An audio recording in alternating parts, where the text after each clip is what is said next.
अस्सलाम वालेकुम respected members. आज का जो हमारा लेक्चर है वो है ह्यूमन एनाटॉमी के हवाले से। इसके कुछ एक पॉइंट्स हम यहाँ डिस्कस करेंगे और इसमें जो बेसिक्स है, ठीक है, वो आप लोगों को नीचे लिंक दिया जाएगा लेक्चर का, आप वहाँ से देख लीजिएगा।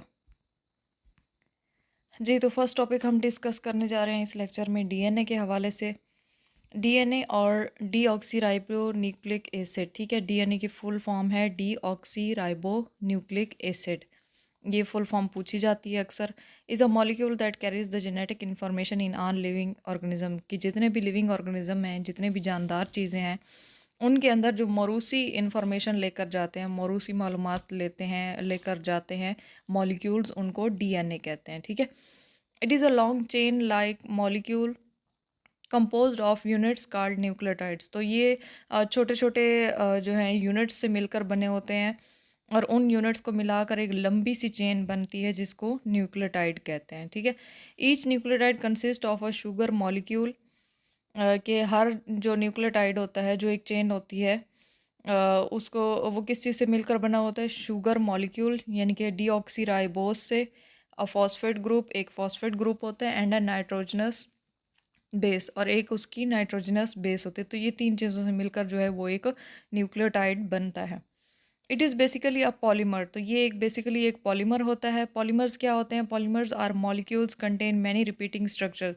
तो पॉलीमर जो है ऐसे मॉलिक्यूल्स को कहा जाता है जिसके अंदर बार बार एक ही, आप कह सकते हैं, स्ट्रक्चर या एक ही चीज़, एक ही शक्ल जो है वो बार बार रिपीट होती है, ठीक है। और वो स्ट्रक्चर्स किस चीज़ के बने हुए होते हैं? जैसे कि स्टार्च के अंदर जो है वो ग्लूकोज होता है, ठीक है। इसी तरह से पॉलीमर्स जो होते हैं वो बार बार ऐसे मॉलिक्यूल्स जो रिपीट होते हैं उनको पॉलीमर्स कहते हैं। The four types of nitrogenous bases found in DNA are. तो चार किस्म के नाइट्रोजनस बेसिस डीएनए में मौजूद होते हैं। कौन कौन से हैं जी? Adenine A, thymine T, cytosine C and guanine G, ठीक है। तो ये चार किस्म के नाइट्रोजनस बेसिस होते हैं। The sequence of these bases along the DNA molecule forms the genetic coding। तो ये जो सीक्वेंसेस होते हैं ये डीएनए मॉलिक्यूल्स के साथ मिलकर मौरूसी जो कोडिंग होती है, जो जेनेटिक कोडिंग होती हैं, वो बनाते हैं। Which contains instructions for building and maintaining an organism, जिसकी वजह से एक ऑर्गेनिज्म जो है वो बनता है। इन सीक्वेंसेस और इन डीएनए मॉलिक्यूल्स के अंदर ऐसे इंस्ट्रक्शंस मौजूद होती हैं जो कि एक ऑर्गेनिज़्म बनाते हैं, चाहे वो किसी भी किस्म का ऑर्गेनिज़्म है, कोई भी लिविंग थिंग है, वो इन्हीं से मिलकर बनता है, ठीक है। तो ये इसका स्ट्रक्चर साथ गिवन है, आप इसको भी देख लीजिए। नेक्स्ट है DNA is organised into structures called chromosome. तो डीएनए जो है वो मुख्तलिफ़ किस्म के स्ट्रक्चर्स से मिलकर बना हुआ है। ये मुख्तलिफ़ किस्म के स्ट्रक्चर्स जो है बनाता है, जिनको क्रोमोसोम्स कहते हैं, ठीक है। ये नीचे ब्लू कलर की आप लोगों को पिक्चर नज़र आ रही है, ये क्रोमोसोम की पिक्चर है। Human have 46 chromosomes in their cells, की ह्यूमन के अंदर 46 क्रोमोसोम्स होते हैं और ये 23 के पेयर से जुड़े हुए होते हैं। मतलब ये 23 जोड़े होते हैं और टोटल जो है 46 क्रोमोसोम्स होते हैं। इनमें से हाफ जो है वो पेरेंट के मदर की तरफ से आते हैं और हाफ जो है वो फादर की तरफ से आते हैं, ठीक है। और इन्हीं क्रोमोसोम्स की बेसिस के ऊपर जो है वो मेल और फीमेल यानी कि बच्चा है या बच्ची है, वो इसी के ऊपर ही डिपेंड करता है, ठीक है। This chromosomes contain the genes which are specific segments of DNA. तो ये क्रोमोसोम्स जो होते हैं इनके अंदर जीन्स होते हैं जो कि डीएनए के ख़ास किस्म के सेगमेंट्स होते हैं, ठीक है।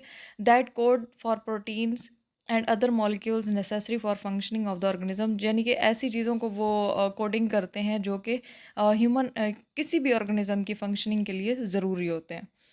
The information stored in DNA is passed from one generation to the next. तो ये जो डीएनए के ऊपर इंफॉर्मेशन होती है, ये एक जनरेशन यानी कि एक नस्ल से दूसरी नस्ल में मुंतकिल की जाती है through reproduction, ensuring the inheritance of traits and characteristic. तो ये रिप्रोडक्शन के थ्रू जो है ये इंफॉर्मेशन जो है पास की जाती है, ठीक है। और इसमें जो है विरासत और जो विरासत को यानी कि सामने रखा जाता है और आप कह सकते हैं कि जिस तरह से आदात व ख़साइल जो होते हैं वो हमारे ग्रैंड पेरेंट्स पे चले जाते हैं या पेरेंट्स पे चले जाते हैं या हमारे बाकी जितने भी फैमिली मेम्बर्स होते हैं उनके साथ हमारी खसूसियात या हमारी आदतें मिलती हैं, ठीक है। तो ये किसकी वजह से होता है? ये इसी डीएनए की वजह से होता है। नेक्स्ट हमारे पास आ जाता है टिश्यूज़। तो टिश्यूज़ की डिटेल देख लेते हैं। Tissue is a French word which means to weave, ठीक है।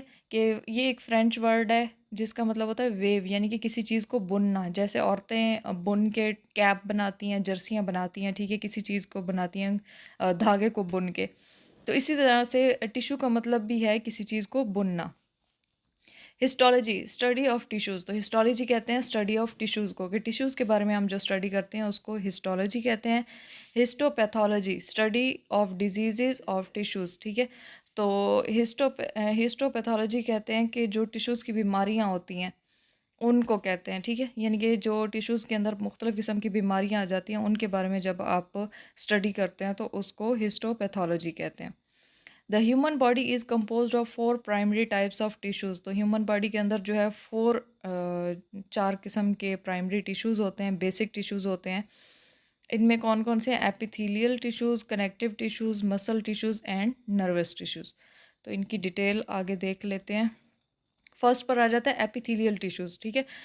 तो एपिथेलियल टिश्यू का फंक्शन क्या है? Covers and lines body surfaces forms protective barrier. तो ये एक तो कवर बनाता है किसी भी जो है ऑर्गन के हवाले से, या किसी भी आप ऑर्गन ही कह सकते हैं कि किसी भी ऑर्गन के हवाले से जो है, जो आउटर कवर होती है ना, वो किस चीज़ से बनी हुई होती है? वो एपिथेलियल टिश्यूज से बनी हुई होती है, ठीक है। Forms protective barrier. तो जाहिर है जब ये आउटर लेयर है तो ये नुकसान से बचाती है।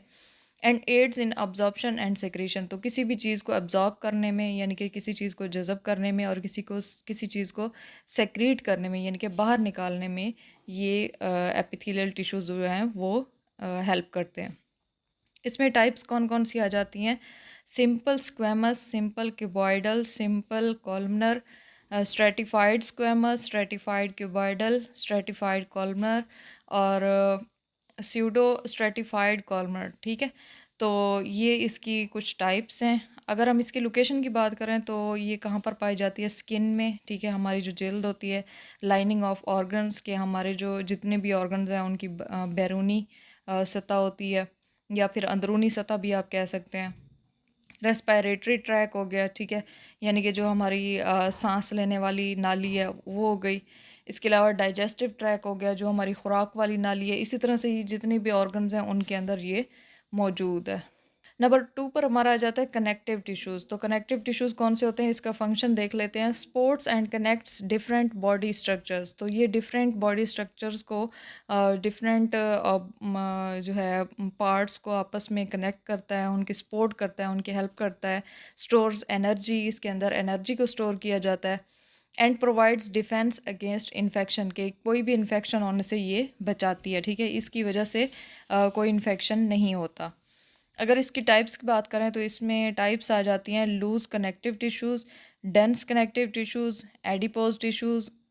इसके अलावा आ जाते हैं कार्टिलेज, बोन एंड ब्लड। तो ये कार्टिलेज, बोन एंड ब्लड भी जो है ये कनेक्टिव टिश्यू की ही टाइप्स हैं। ये आप लोगों ने याद रखनी है, इंपॉर्टेंट एमसीक्यूज़ है। अच्छा, नेक्स्ट आ जाता है लोकेशन के हवाले से। Through out the body. तो ये थ्रू आउट द बॉडी होते हैं, पूरे जिस्म में पाए जाते हैं। सराउंड्स ऑर्गन्स, ये भी ऑर्गन्स को सराउंड करते हैं, उनके बाहर वाली उसके ऊपर एक तह बनाते हैं। बोन्स, बोन्स के ऊपर मौजूद होते हैं। टेंडन्स, जो जोड़ होते हैं, मतलब जो बोन और जो है मसल को आपस में जोड़ते हैं, उनके ऊपर होते हैं। लिगामेंट्स, यानी कि जो दो हड्डियाँ आपस में जुड़ती हैं उनके ऊपर मौजूद होते हैं, उनको लिगामेंट्स कहते हैं। दो हड्डियाँ जोड़ने वाली जो एक मटेरियल होता है ना, उसको लिगामेंट कहते हैं। तो उसके ऊपर मौजूद होते हैं। इसके अलावा ब्लड वेसल्स जितनी भी हैं उन सब में भी मौजूद होते हैं, ठीक है।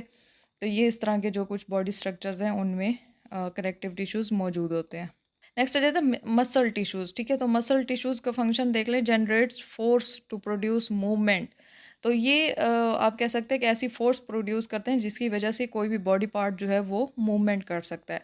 तो इसमें पोस्चर आ जाता है, कंट्रैक्शन एंड रिलैक्सेशन आ जाता है। मतलब हमारी जो जिस्म की बनावट है, ये किसी भी हमारे ऑर्गन की बनावट है, या कोई भी जो हमारा बॉडी पार्ट है वो कॉन्ट्रैक्ट हो रहा है, ठीक है, या फिर रिलैक्स हो रहा है। जस्ट लाइक हमारा हार्ट जो है वो पंप होता है, वो कॉन्ट्रैक्ट होता है फिर रिलैक्स होता है, या हमारे जो लंग्स होते हैं वो कॉन्ट्रैक्ट होते हैं रिलैक्स होते हैं, ठीक है।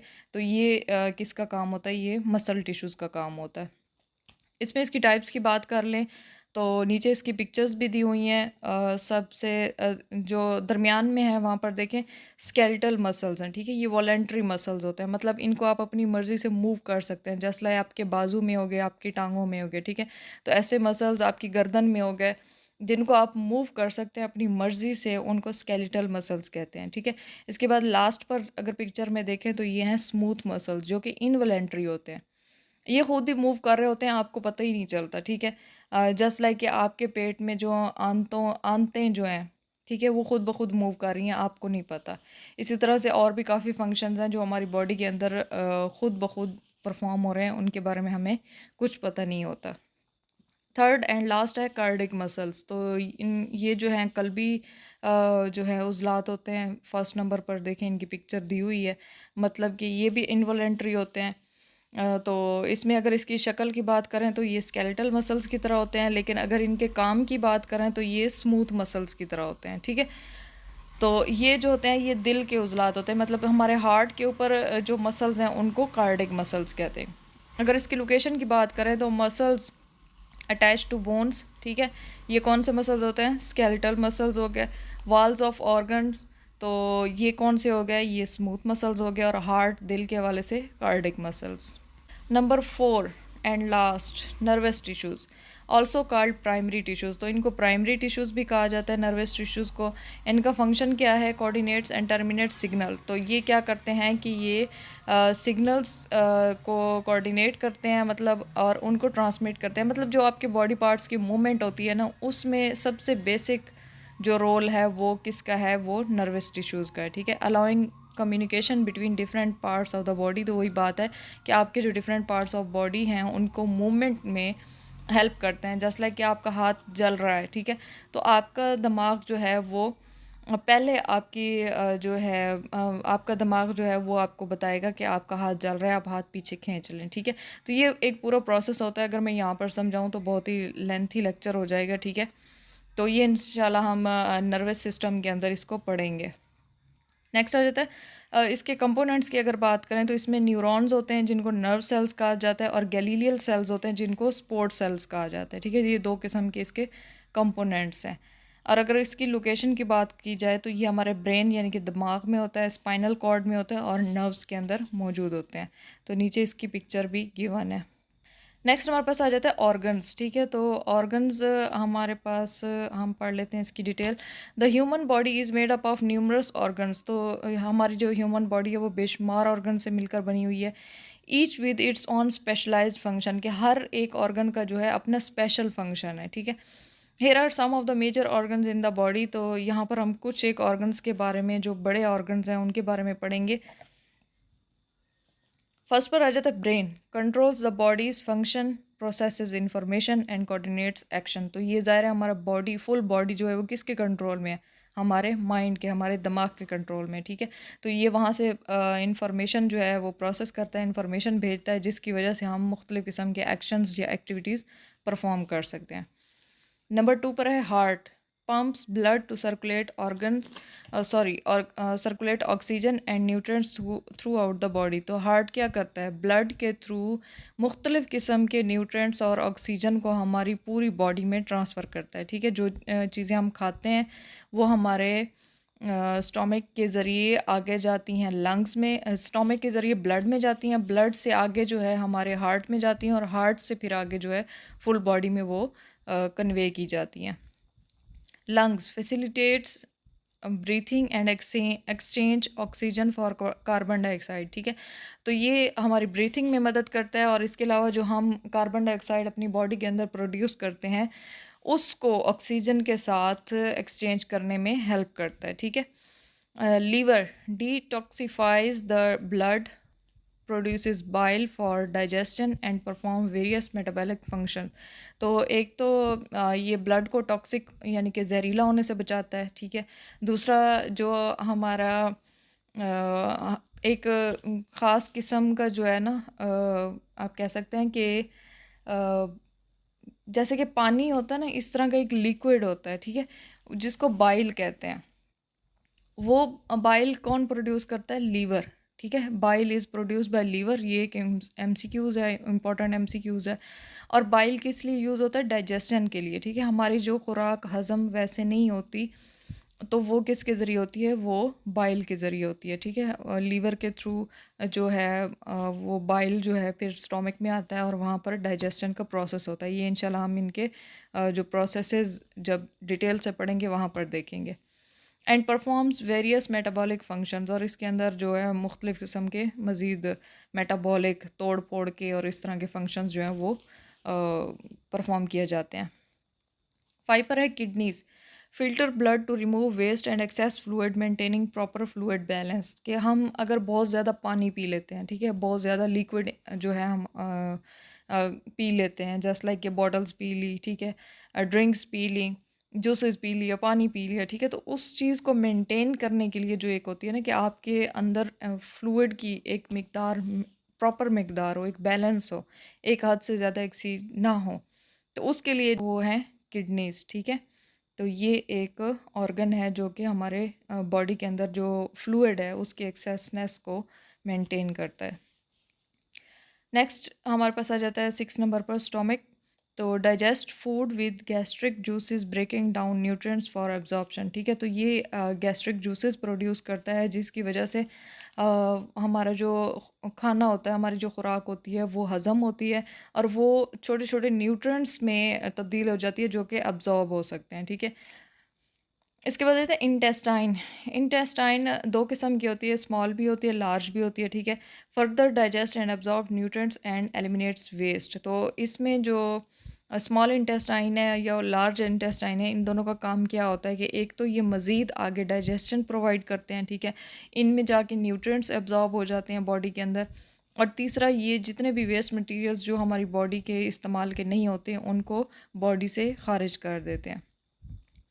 नंबर 8 पर आ जाता है पेनक्रियाज। तो पेनक्रियाज क्या करते हैं? Produces digestive enzymes and regulates blood sugar level. तो पेनक्रियाज जो होते हैं वो एंजाइम्स को डाइजेस्ट करते हैं, डाइजेस्टिव एंजाइम्स प्रोड्यूस करते हैं, सॉरी। पेनक्रियाज जो है वो डाइजेस्टिव एंजाइम्स प्रोड्यूस करते हैं और हमारे बॉडी के अंदर जो ब्लड का शुगर लेवल है, ठीक है, उसको मेंटेन करते हैं। नेक्स्ट 9 पर आ जाता है स्प्लीन। स्प्लीन जिसको तिल्ली भी कहते हैं, ठीक है, फिल्टर्स ब्लड, ये ब्लड को फ़िल्टर करता है, स्टोर्स प्लेटलेट्स। तो जो प्लेटलेट्स होते हैं ब्लड के, वाइट वाइट वाइट हो गए या रेड हो गए, तो उनको स्टोर करता है, ठीक है, and contributes to the immune system, और जो हमारा इम्यून सिस्टम होता है उसमें हेल्प करता है, ठीक हो गया?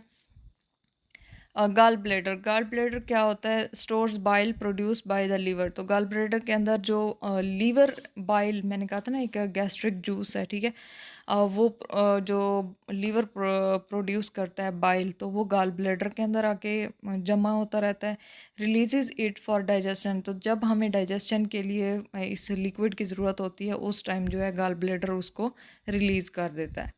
Skin, largest organ, protects against against pathogens. तो ये हमारी बॉडी का सबसे जो है लार्जेस्ट ऑर्गन है, सबसे बड़ा ऑर्गन है जो कि पैथोजेंस यानी कि बीमारियों से हमें बचाती है, ठीक है। Regulates body temperature and sense touch. तो ये बॉडी का टेम्परेचर जो है मेंटेन करता है कि सर्दी है, गर्मी है, क्या है, ठीक है। तो हमारा अंदरूनी टेम्परेचर जो है बैरूनी टेम्परेचर के लिहाज से मेंटेन करता है। और सेंस ऑफ टच के हमें इस स्किन से महसूस होता है, जो हमारी सेंसेस हैं उनमें से जो टच की सेंस है वो हमें किसके ज़रिए फ़ील होती है? वो स्किन के थ्रू फ़ील होती है।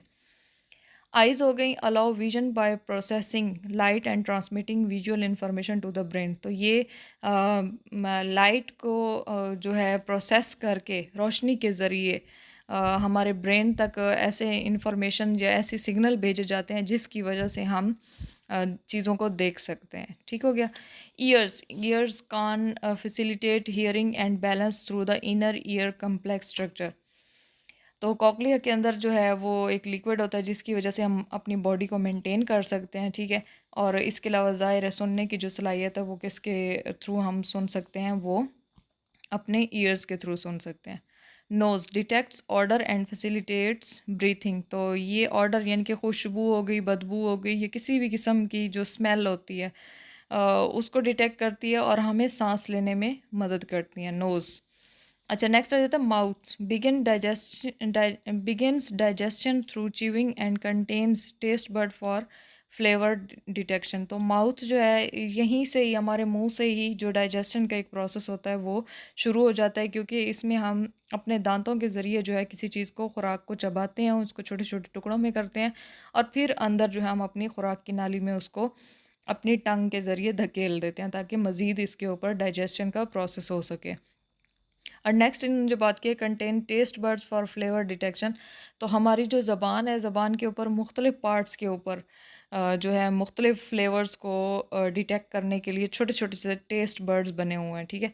तो ये किसके अंदर है, ये भी माउथ में आ जाता है। जी, लार्जेस्ट ऑर्गन के बारे में अगर बताऊँ, the largest organ in the human body skin. मैंने पहले बताया कि स्किन लार्जेस्ट ऑर्गन है। The total surface area of the skin in an average adult is approximately 1.5 to 2 square metre. तो किसी भी बालिग इंसान के अंदर जो स्किन का टोटल एरिया है वो ये है। यहाँ पर मीटर्स में भी दिया गया है, स्क्वायर मीटर्स में और स्क्वायर फीट में भी दिया गया है, दोनों आप लोगों ने याद रखने हैं। This area includes both the external skin and the skin lining various internal organs and body cavities। तो इसमें जस्ट ये आप लोगों ने नहीं देखना कि हमारी जो बाहर की स्किन है सिर्फ वही नहीं है, बल्कि हमारे जो ऑर्गन्स के ऊपर वाली जो लेयर है, प्रोटेक्टिव लेयर है, वो भी इसी में ही, इसी जो है लेंथ में आ जाती है, ठीक है। स्मॉलेस्ट ऑर्गन, तो सबसे छोटा ऑर्गन कौन सा है? The smallest organ in the human body is the pineal gland. तो ये पिनियल ग्लैंड होता है जिसका पी साइज़ होता है, यानी कि एक मटर के दाने के बराबर साइज़ होता है, जो कि 5 to 8 मिलीमीटर लॉन्ग होता है। It's tiny pinecone shaped gland located deep within the brain, specifically in the epithalamus region. तो ये हमारे दिमाग में मौजूद होता है। दिमाग में जो हमारा एपिथैलेमस का जो हिस्सा होता है वहाँ पर मौजूद होता है। तो यहाँ पर आप नीचे पिक्चर में इसको देख सकते हैं, ये स्मॉलेस्ट ऑर्गन है। जी, सिस्टम्स ऑफ ह्यूमन बॉडी, तो different systems of human body हैं। The human body consist of 11 major systems, integumentary, skeletal, muscular, nervous, endocrines, cardiovascular, lymphatic या इम्यून सिस्टम भी इसको कहते हैं, respiratory, digestive, urinary and reproductive system. तो इनकी detail one by one हम इंशाल्लाह अपने नेक्स्ट लेक्चर्स में पढ़ेंगे। आज हम इंटीग्यूमेंट्री जो सिस्टम है उसके बारे में पढ़ लेते हैं। Integumentary system it is the largest organ system in the human body. तो ये सबसे बड़ा जो सिस्टम है इंसानी जिस्म के अंदर, वो कौन सा है? वो इंटीग्यूमेंट्री सिस्टम है। इसमें फर्स्ट पर आ जाती है skin. The skin in is the main organ of the integumentary system and is composed of 3 layers, ठीक है। तो ये सबसे बेसिक, सबसे लार्जेस्ट और सबसे मेन कंपोनेंट है। इसका ये मेन ऑर्गन है और इसमें 3 लेयर्स होती हैं। फर्स्ट कौन सी है? वो है epidermis, the outer most layer providing a protective barrier against pathogens, UV radiation and chemical. तो ये सबसे बैरूनी लेयर होती है जो कि हमें प्रोटेक्शन प्रोवाइड करती है ताकि हमें किसी किस्म की बीमारी ना लग सके, किसी किस्म की जर्म्स ना आ सकें, किसी किस्म की रेडिएशंस हमारे ऊपर अटैक ना हो, या फिर किसी भी किस्म के केमिकल से हमें हार्म ना पहुँचे, या हमारी इंटरनल जो बॉडी है उसको हार्म ना पहुँचे। डर्मिस, डर्मिस सेकंड लेयर है। तो the middle layer containing blood vessels, तो ये मिडल लेयर है जिसके अंदर ब्लड वेसल्स मौजूद होते हैं। Nerves, hair follicles, sweat glands, sebaceous glands, it provide structural support and elasticity. अच्छा, इसके अंदर एक तो ब्लड वेसल्स मौजूद होते हैं, दूसरा नर्व्स मौजूद होती हैं, तीसरा हेयर फॉलिकल्स होते हैं, मतलब जो हमारे बॉडी के ऊपर छोटे छोटे बाल होते हैं वो भी इसी के अंदर मौजूद होते हैं। स्वेट ग्लैंड्स यानी कि जो हमें पसीना आता है और उसके जो ग्लैंड्स मौजूद हैं वो भी इसी में होते हैं, ठीक है। और स्पैकस ग्लैंड्स जो होते हैं वो भी इसी के अंदर मौजूद होते हैं। इसकी डिटेल हम नेक्स्ट पढ़ते हैं। इसके अलावा ये हमारी बॉडी को जो है वो सपोर्ट प्रोवाइड करती है और इलास्टिसिटी भी प्रोवाइड करती है, जो सेकेंड लेयर है स्किन की। Next, third and last layer hypodermis, तो इसको सबक्यूटेनियस लेयर भी कहा जाता है। The inner most layer composed of fat and connective tissues, तो ये फैट और कनेक्टिव टिश्यू से मिलकर बनी हुई है। Helping to regulate body temperature and store energy, तो ये हमारा जो बॉडी टेम्परेचर है उसको मेंटेन करती है, और इसके अलावा इसके अंदर हमारी बॉडी जो है वो एनर्जी भी स्टोर करती है। नंबर 2 पर आ जाते हैं हेयर, हमारे बाल। Hair originates from hair follicles within the dermis, तो जो दूसरी नंबर पर जो स्किन की लेयर है डर्मिस, ये वहाँ पर हेयर फॉलिकल्स मौजूद होते हैं, वहाँ से जो है हेयर निकलते हैं, ठीक है। इट सर्व्स वेरियस पर्पसेस, तो ये मुख्तलिफ़ किस्म के जो है पर्पसेस मुख्तलिफ़ किस्म के पर्पसेस के लिए ये बनाए गए हैं, such as providing insulation, protecting the scalp from UV radiation and sensing touch, ठीक है। तो इसमें यानी कि हमारी जो एक तो खोपड़ी है, हमारे जो सर है उसकी खोपड़ी जो है उसको यूवी रेडिएशन से बचाने के लिए, इसके अलावा टच की जो एक सेंस होती है उसके लिए, ठीक है। तो ये इसमें मुख्तलिफ़ किस्म के काम होते हैं जो कि हेयर परफॉर्म करते हैं। नेक्स्ट आ जाते हैं नेल्स, हमारे नाखून। Nails are derive from the epidermis and are made up of layers of a protein called keratin, तो ये जो है एपिडर्मिस से जो है निकलते हैं नेल्स जो होते हैं। और ये एक ये भी इम्पॉर्टेंट एमसीक्यूज़ है कि nails are made up of protein layers called keratin, ठीक है। तो ये एक इम्पॉर्टेंट एमसीक्यूज़ है कि ये प्रोटीन की छोटी छोटी लेयर्स से मिलकर बने होते हैं, और उनको क्या कहते हैं, उनको केराटिन कहते हैं, ठीक है। They protect the tips of fingers and toes, तो ये हमारी जो हाथों की उंगलियां और जो हमारे पाँव की उंगलियां हैं, उनकी जो आगे टिप्स होती हैं, जो जहाँ पर ये नेल्स मौजूद होते हैं, उनको प्रोटेक्ट करने के लिए। And provide support for fine motor skills, और ज़ाहिर है अच्छी मूवमेंट के लिए जो है ये ताकि एक अच्छे तरीके से जो है हैंड के अंदर मूवमेंट हो सके, तो ये नेल्स ये काम करते हैं। स्वेट ग्लैंड्स, जी, इसमें पसीने के हवाले से जो ग्लैंड्स हैं, स्वेट ग्लैंड्स और सीडोरीफस फिरस ग्लैंड्स जो होते हैं, are responsible for producing sweat, तो ये पसीना बनाने में हेल्प करते हैं, ठीक है। ये इनका काम पसीना जो है बनाना है। Sweat helps regulate body temperature by evaporating from the skin surface, तो यानी कि स्वेट जो होता है ये आपके अंदर जो एक्सेस बॉडी में एक्सेस वाटर होता है उसको आपकी बॉडी के थ्रू, स्किन के थ्रू निकालने के लिए जो है ये एक परफॉर्म करता है वर्क जो है। It also helps eliminate waste products, तो ये जितने भी वेस्ट प्रोडक्ट्स होता है उसको भी निकालने में मदद करता है। मतलब आपके अंदर जितने भी अगर कोई केमिकल्स या इस तरह की चीज़ें हैं आपकी बॉडी के अंदर हैं, तो वो इसी पसीने के थ्रू जो है वो निकल जाती हैं। नेक्स्ट आ जाता है सीबेकियस ग्लैंड्स जो हैं, ये क्या होते हैं, it secretes an oily substance called sebum, तो हमारा जो अक्सर लोगों की जिल्द जो होती है ऑयली ऑयली होती है, या फिर पसीने के साथ हमें थोड़ा सा ऑयली सा टच फील होता है, ठीक है। तो इसको क्या कहते हैं, इसको सीबम कहते हैं। Which helps keep the skin and hair moisturize, जिसकी वजह से हमारी स्किन जो है वो मॉइस्चराइज रहती है और हमारे बाल भी मॉइस्चराइज रहते हैं, यानी कि खुश्की नहीं बनती, ठीक है। It also has anti microbial properties that protects against certain bacteria, तो ये यानी कि हमें कुछ एक बैक्टीरिया के ख़िलाफ़ भी प्रोटेक्शन प्रोवाइड करते हैं। फंक्शंस ऑफ इंटीग्यूमेंट्री सिस्टम्स, तो इनके फंक्शंस क्या क्या हैं। फर्स्ट ऑफ ऑल ये प्रोटेक्शन प्रोवाइड करते हैं। The skin acts as a physical barrier that prevents pathogens and harmful substances from entering the body, तो ज़ाहिर स्किन जो है, अगर प्रोटेक्शन की हम बात करें तो इसमें सबसे पहले स्किन आ जाता है, जो कि हमें हार्मफुल सब्सटेंसेस से और बीमारियों से प्रोटेक्ट करता है, ठीक है। इसको एक फ़िज़िकल बैरियर भी कहा जाता है। थर्मो रेगुलेशन, तो इसमें देखें blood vessels in the skin can dilate and constrict to regulate body temperature, तो ब्लड वेसल्स जो होते हैं उनके ज़रिए हमारा जो बॉडी के टेम्परेचर होता है वो मेंटेन हो सकता है। Sweat glands release sweat to cool the body, तो स्वेट ग्लैंड्स जो होते हैं वो पसीना खारिज करते हैं ताकि हमारी बॉडी जो है वो ठंडी रह सके। Sensation, nerves in the skin allow us to sense touch temperature pressure and pain, तो हमारी जो नर्व्स होती हैं, जिल्द के अंदर जो नर्व्स मौजूद होती हैं वो हमें बताती हैं कि हमें टच यानी कि छूने की एक सेंस महसूस हुई है, या फिर टेम्परेचर के बारे में हमें बताते हैं, या फिर किसी ने कितना प्रेशर कहाँ पर हमने लगाए, या किसी ने कितना प्रेशर लगाया है, ये बताते हैं। या फिर हमें जो चोट लगती है तो उस वक़्त जो दर्द होता है वो यही नर्व्स बताती हैं, ठीक है। Vitamin D synthesis, the skin produces vitamin D, तो हमारी जो स्किन है वो विटामिन डी प्रोड्यूस करती है, which expose to sunlight, when expose to sunlight, कि जब हमारी जो स्किन है ना, जब हम बाहर निकलते हैं धूप की तरह, धूप के ऊपर, धूप में, तो उस टाइम विटामिन डी हमारी स्किन जो है वो प्रोड्यूस करती है, which is important for calcium absorption and bone health, जो कि हमारी हड्डियों के लिए जो है बेहतर होती है, बहुत अहम होती है। और इसके अलावा जो कैल्शियम है उसको एब्जॉर्ब करने में भी हेल्प करती है विटामिन डी।